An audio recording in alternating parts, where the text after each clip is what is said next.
या देखें एक समांतर चतुर्भुज है। समांतर चतुर्भुज का मतलब यह है कि इसकी ये भुजा इस भुजा के समांतर है और ये भुजा इस भुजा के समांतर है। ऐसी स्थिति में हमेशा ये आमने सामने के कोण क्या होते हैं, बराबर होते हैं। और समांतर चतुर्भुज की दूसरी विशेषता यह है कि इसके जो विकर्ण होते हैं वो जिस बिंदु पर कटते हैं तो बिल्कुल मध्य बिंदु पर कटते हैं, यानी यहां से यहां तक का विकर्ण और यहां से यहां तक का विकर्ण दोनों क्या होंगे, बराबर होंगे। ये विकर्ण OC और OA ये दोनों बराबर होंगे। ऐसी स्थिति में इसमें रखा है AD बराबर AD, ये भुजा किसके बराबर होगी, इसके बराबर होगी। जब समांतर है तो बराबर ये इसके समांतर है और बराबर भी है, तो AD बराबर BC। कोण DCB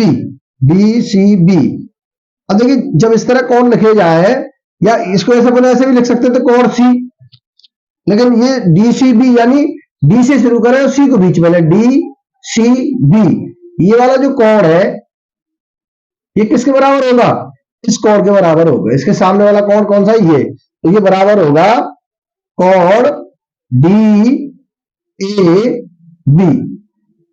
यानी कोण A बराबर है कोण C के। तीसरा इसमें रखा है OC, OC बराबर O और C, OC किसके बराबर होगा, OA के, क्योंकि एक विकर्ण है और O क्या है, इसका मध्य बिंदु है, तो इसको बिल्कुल बीचों बीच काटता है, दोनों बराबर भाग होते हैं, तो OC बराबर होगा OA के। कोण A और कोण D ये एकांतर कोण है, एक के बाद सॉरी इन कोण A का और कोण D इन दोनों कोणों का योग 180 होगा या 360, इन सभी कोणों का योग तो होगा 360। ये दो कोण है, इनका कोणों का योग कितना होगा, 180।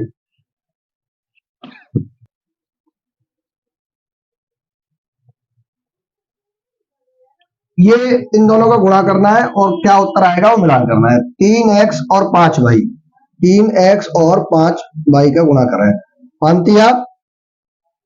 15 और एक x और एक y, तो 15xy। अब इनमें देखा 15xy कौन सा है, ये है, इसका मिलान अपन इससे कर दें। दूसरा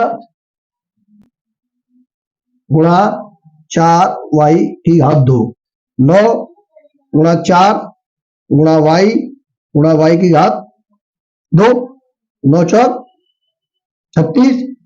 अब y 2 ये आधार समान है, तो हम क्या करेंगे y 1 + 2, तो 36 y की घात 3 कौन है, तो इसका चिन्ह अपन क्या कर b गुणा 5 BC, तो 4 गुणा 5 A गुणा B गुणा B गुणा C, 4 पंजे 20, A एक ही बार है, B 2 बार है और C 1 बार है। देखिए कहा ये वाला है।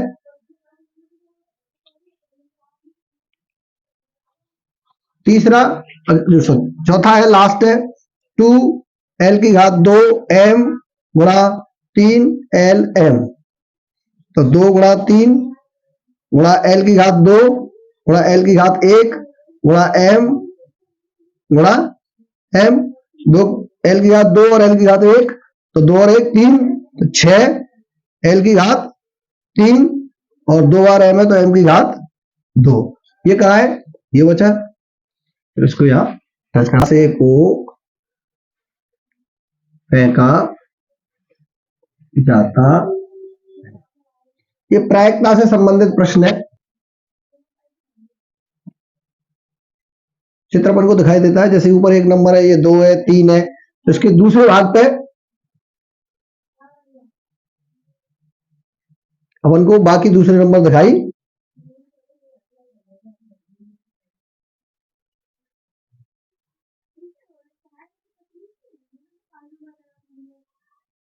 एक 2 3 4 5 और 6 ऐसे इसके भाग हो सकते हैं। 6 नीचे भी दे सकते हैं, 4 5 6 जैसे आपको ठीक लगे। कुल मिला के इसमें ये अंक होते हैं। अब ये कह रहा है एक अभाज्य संख्या, एक अभाज्य संख्या आने की प्रायिकता, आने की प्रायिकता में क्या है, हमारा सूत्र है, देखें, कुल संभावना और जो हमारी अनुकूल संभावना है, या इनको अपन कह सकते हैं संभावित, अधिकतम संभावित।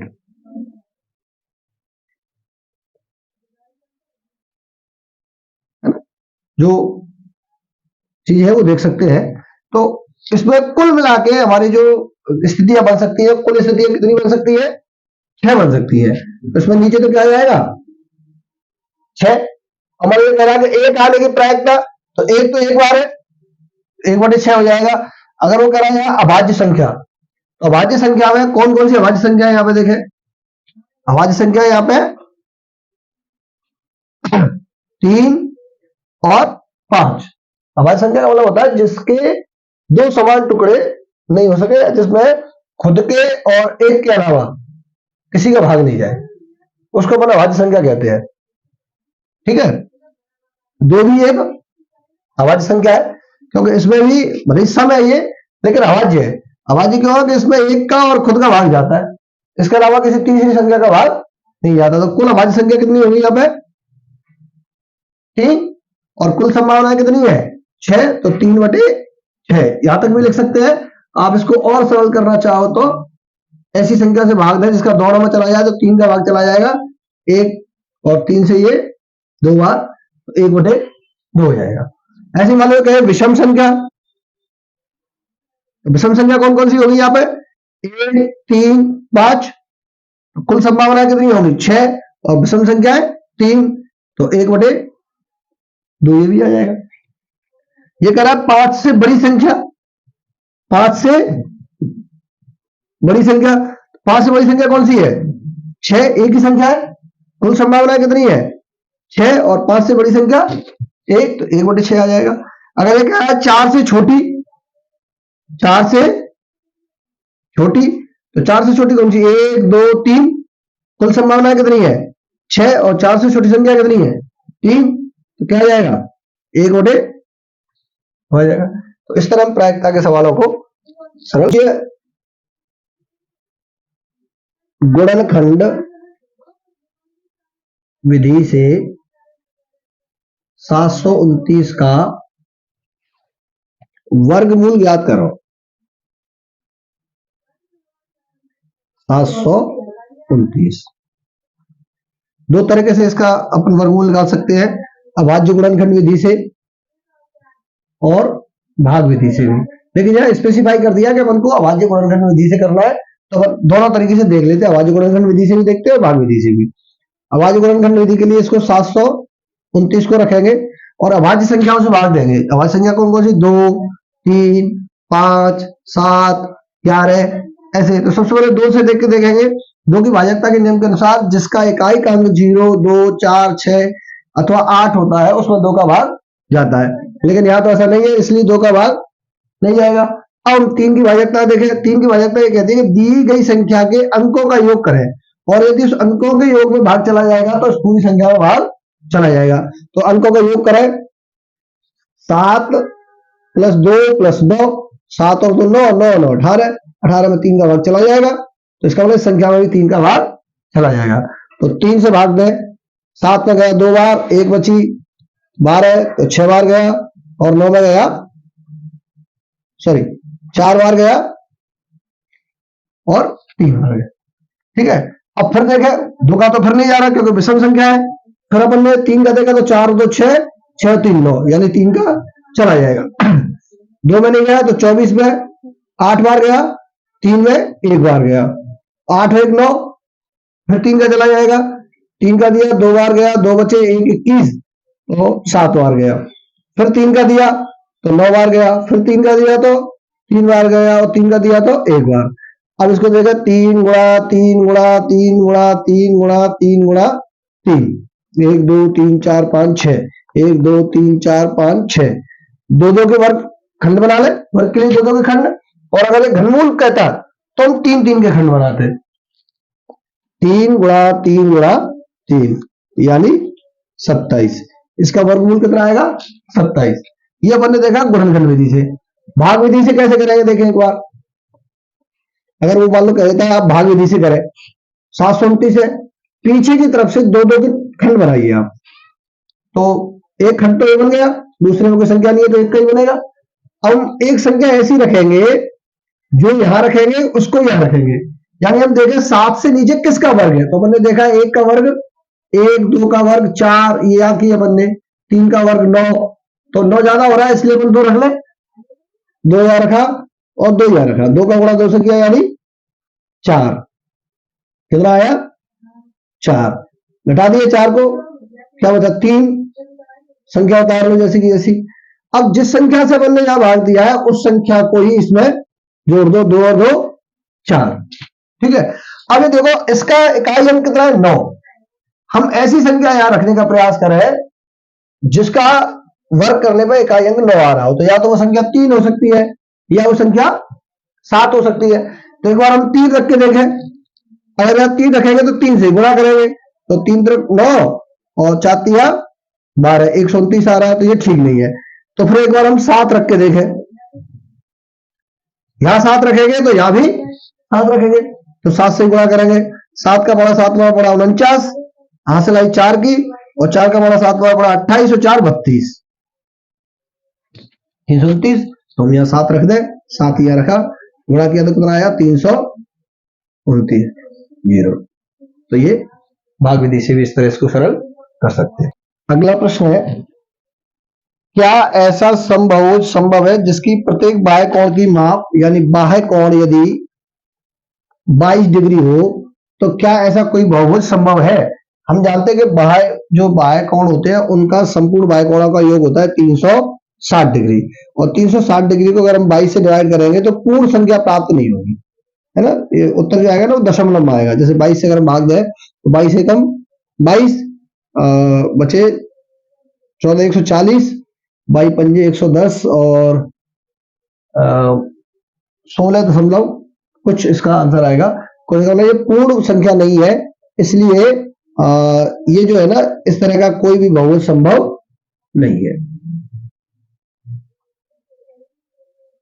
इसी का दूसरा भाग है अंतःकोण हो, तो अंतःकोण होगा तो मान लो अंतःकोण 22 है, तो बाह्य कोण कितना होगा, तो बाह्य कोण क्या करेंगे अपन 180 माइनस 22 यानी 158, 158 से भी 360 जो है वो पूरी तरह विभाजित नहीं है, इसलिए ये अंतःकोण भी संभव नहीं है।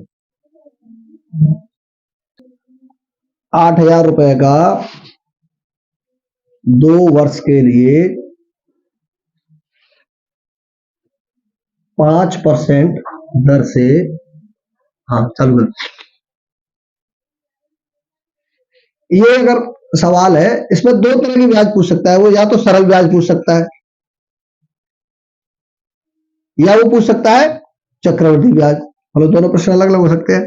तो सरल ब्याज का सूत्र तो यह है मूलधन गुणा दर गुणा समय बटे 100।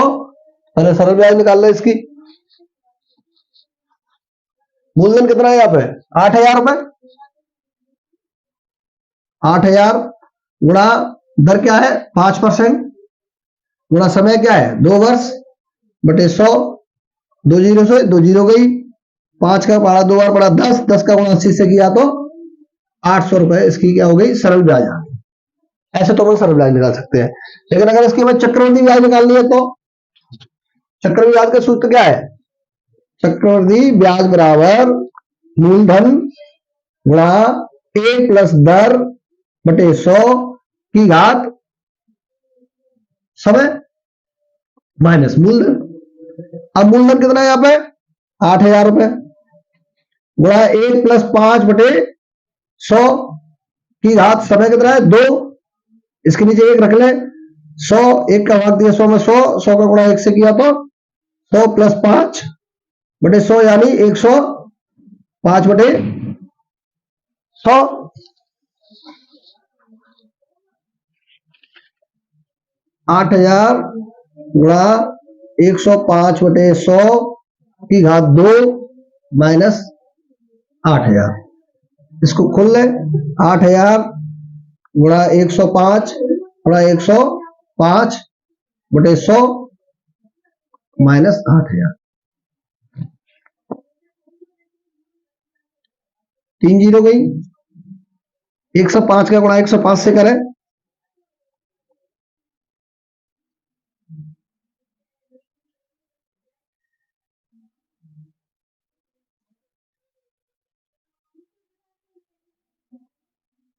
और इसका गुणा कर दे 8 से। 0 8 झोले और 4 20 की 0 क्योंकि 2 8 एकम 8 और 8 एकम 8 बटे 10 का क्या देते हम भाग देते, एक के बाद दशमलव लग जाएगा। 8 820 माइनस 8000 यानी 820 रुपए क्या आ जाएगी, ब्याज आएगी।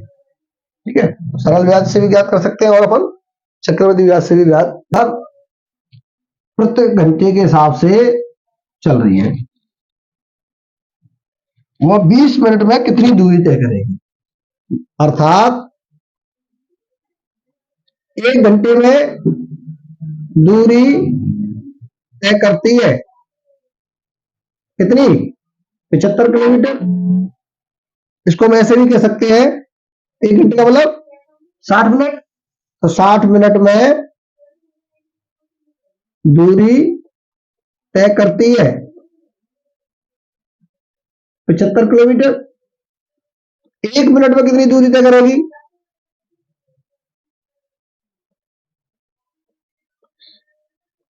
देखिए जब भी हम ज्यादा की चीज देखे और एक की पूछते हैं तो हमेशा भाग करते हैं।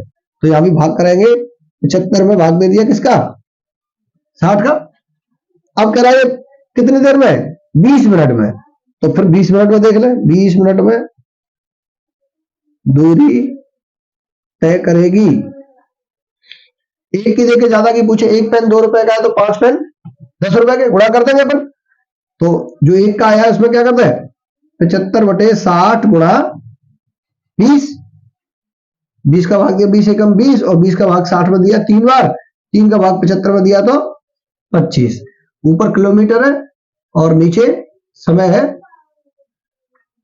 तो 25 किलोमीटर जो है वो दूरी तय करेगी कितनी देर में, 20 मिनट में। ठीक है, 250 किलोमीटर दूरी तय करने में लगा समय। हम इसने कहा 75 किलोमीटर दूरी तय करने में लगता है 60 मिनट। 1 किलोमीटर दूरी तय करने में लगेगा 60 बटे 75, तो 250 किलोमीटर दूरी तय करने में लगेगा। एक का आ गया, ज्यादा का पूछ रहा है तो हम क्या कर देंगे, गुणा कर देंगे। 60 बटे 75 गुणा 250। 25 का भाग दे, 25 का भाग दिया 3 बार और 25 का भाग दिया 10 बार। 3 का भाग दिया 1 बार और 3 का भाग दिया यहाँ पे 20 बार। 20 का गुणा 10 से किया तो 200 मिनट। 200 क्या आ जाएंगी, मिनट आएंगे क्योंकि मैंने मिनट कर रखा है ना, 60 मिनट है ऊपर इसलिए मिनट आ जाएंगे। अब 200 मिनट का क्या करा है अपन, इसके घंटे बनाए आपस में, तो हम क्या करते हैं 60 का भाग देते, 20 बटे 6, 20 का भाग दिया तो 3 सही 3 घंटे हो गए और 2 बटे 6 घंटे, या इसको अपन काट दे तो 1 बटे 3। 20 सही 1 बटे 3 सही या 1 बटे 3 घंटे। 1 बटे 3 घंटे का मतलब 1 बटे 3 गुणा 60 यानी 20 मिनट। तो 3 घंटे 20 मिनट लगेंगे उसको कितने 250 किलोमीटर दूरी तय करने में। लसपा ले लें 2 4 6 ऐसी संख्या देखें छोटी से छोटी जिसमें इनका 2 का भी भाग चला जाए, 4 का भी भाग चला जाए और 6 का भी चला जाए, संख्या क्या जाएगी 12। चाहो तो आप ऐसे ले सकते हो 2 4 6। लघुत्तम लेने का ये भी तरीका है, 2 का भाग दिया 1 2 3 फिर 2 का भाग दिया तो 1 1 3, फिर 3 का भाग दिया तो 1 1 1, और जब तक 1 1 1 नहीं आया अपन करेंगे। तो 2 गुणा 2 गुणा 3, तो दूनी 4 4 तिया 12, तो ये लघुत्तम आ गया हमारा। ठीक है, अब 2 का भाग कितनी बार गया 12 में? 6 बार। 6 का गुणा n से किया तो 6n, जो चिन्ह चिन्ह लगा देंगे। 4 का 3 बार गया, 3 का 3 से किया तो 9n, धन का चिन्ह लगा देंगे। 2 बार गया, 2 का गुणा 5 से किया तो 10n बराबर 21। 21 बटे 1 लिख सकते हैं, किसी भी संख्या के नीचे 1 लिखने से संख्या पर कोई प्रभाव नहीं होता इस तरह। अब जैसे ऊपर ये 6 प्लस के है, ये 10 प्लस के है, तो धन की संख्या हो गई 10n plus 6n minus 9n, यानी 16n माइनस 9n बराबर 7n बटे 12 बराबर 21 बटे 1। अब यहां कर देंगे अपन वज्र गुणा, इसका इसके साथ और इसका इसके साथ, तो 7n बराबर 12 गुणा 21। अब ऐसी स्थिति में n बराबर, n को इधर ले जाएंगे, या गुणा में है तो बराबर की उधर जाती क्या हो जाएगी भाग में। n बराबर 12 गुणा 21 बटे 7। 7 का भाग कितनी बार गया? 3 बार। 3 का गुणा 12 से किया तो 36। सही है गलत है? एक पाई चार्ट है, पाई चार्ट में कुछ आंकड़े दिए गए हैं। 15.4%, 25.9%, 26.5% और 25%।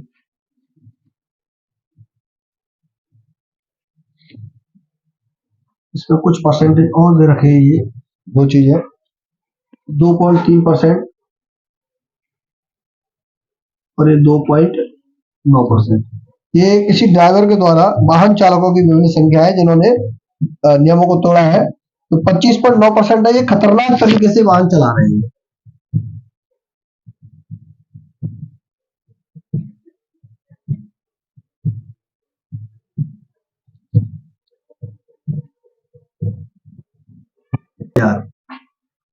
अब यहाँ पे अलग अलग दे रखा है। 15.4% तो यातायात जो नियम है उसकी अवहेलना की है। 25.9 खतरनाक तरीके से वाहन चलाया है। 2.3% ने अनुशासन भंग किया है। 2.9% ने अचानक ब्रेक लगाया है, ये अनजाने कारणों से है। 2% ने शराब का किया है। 25% तेज गति से। तो अगर ये हमसे पूछता है, किसी भी तरह से पूछ सकता है, जैसे पूछ सकता है तेज गति से वाहन चलाने से कितने जो है एक्सीडेंट हुए, तो कुल एक्सीडेंट कितने हुए? 2000। तो 2000 का क्या कर देंगे हम? 2000 का 25%। 25% मतलब 100 में से 25। जब 100 में से 25 तो 1 में से तो 2000 का 25% कैसे निकालेंगे? 2000 गुणा 25 बटे 100, 2 जीरो कट गई, और 25 दूनी 50, जीरो की जीरो। 500 जो है दुर्घटना किसकी वजह से हुई? तेज गति से वाहन चलाने की वजह से हुई। तो हम संख्या के रूप में लिख सकते हैं 500 दुर्घटना तेज गति से। अब ये पूछ सकता है शराब पीने से कितनी हुई, तो शराब पीने से कितनी हुई? 2%। तो 2000 का 2% अर्थात 2000 गुणा 2 बटे 100, 2 जीरो काट दी, और 20 दूनी 40, यानी 40 दुर्घटनाएं जो हुई वो किसकी वजह से हुई? शराब का सेवन करने से हुई। ऐसे अपन अन्य कोई भी निकाल सकते हैं, जैसे 15.4 वाली निकाल लो, यातायात नियमों की वजह से कितनी हुई, तो 2000 का क्या निकालेंगे? 15.4%। तो 2000 गुणा 15.4 बटे 100, दशमलव उठाएंगे तो 1 जीरो और बढ़ा देंगे, 3 जीरो कट गई।